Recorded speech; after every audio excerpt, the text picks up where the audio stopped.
We created a 3D low-fidelity retroperitoneal dissection model in collaboration with the Innovations Lab at Northwestern University. The model is intended to provide a safer hands-on learning experience for trainees to acquire advanced laparoscopic surgical skills.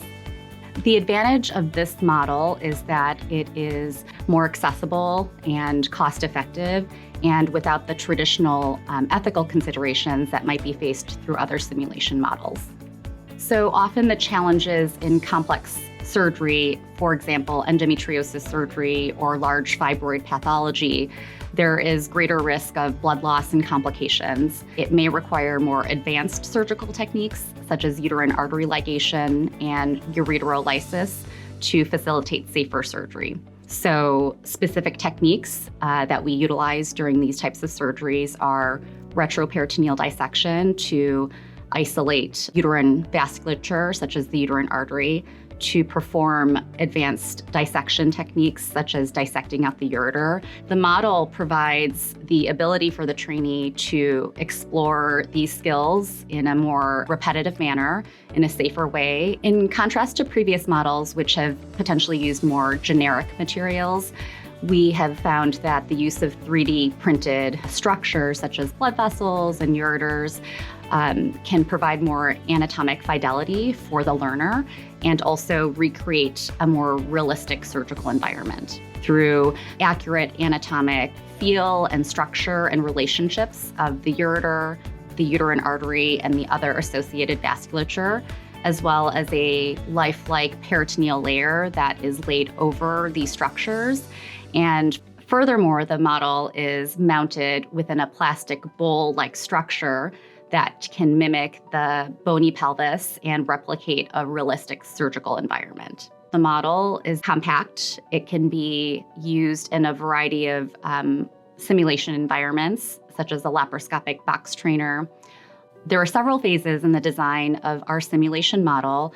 It first began with identifying what the clinical and educational needs were in collaboration with the innovations team at Northwestern. With their assistance and expertise in 3D printing and material science, we were then able to develop a prototype design.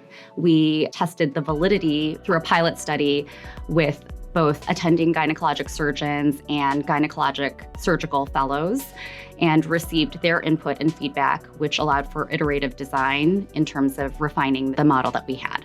The pilot study that we completed gave us excellent feedback about the accuracy of the model and the ability for it to serve its intended use. It also gave very important suggestions for improvement in terms of how we could make the model even more realistic, particularly the tactile feedback of the 3D materials and the peritoneal layer. I think for the advanced surgical learner, this would allow for more innovative experience in terms of dealing with complex pathology, because these are oftentimes very delicate structures that typically would be at risk for bleeding or complications in the real OR setting. And so this would allow you to troubleshoot and also to have repetition.